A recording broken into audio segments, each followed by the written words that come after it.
Now see here students, next you people have to learn about the graded index multimode fiber here. So just go through the diagram here. So it is denoted as here green. Multimode graded index optical fiber is made up of here thick core. So that is of around, it is considered as 50 to 200 micrometer, and thin cladding, that is 100 to 250 micrometer.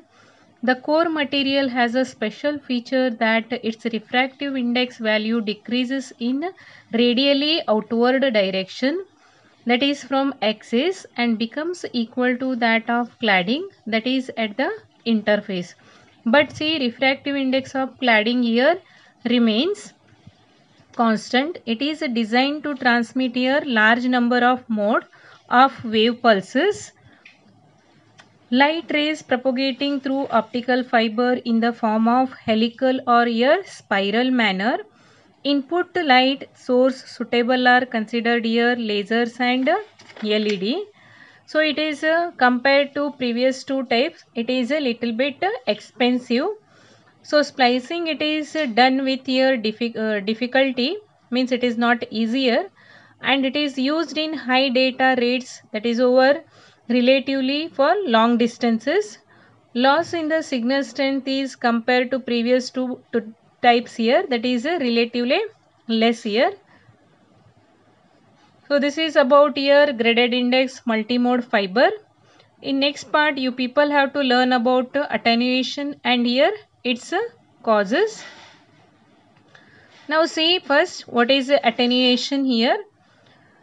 So in simple word it is called as here, that is fiber loss here.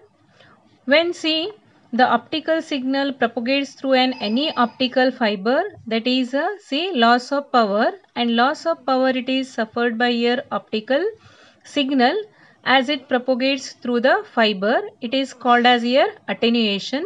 So attenuation is measured in terms of a factor called attenuation factor or attenuation coefficient, which is denoted by here alpha, and see here it is given by, that is alpha is equal to minus 10 by L log 10 of P output divided by P input, that is measured in decimal per kilometer.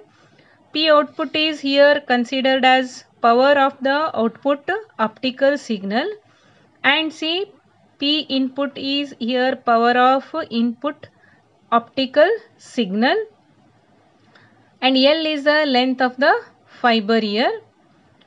So now see causes for the attenuation, that may be due to absorption loss here, scattering loss, or it may be due to radiation loss. So just see first one, that is absorption loss.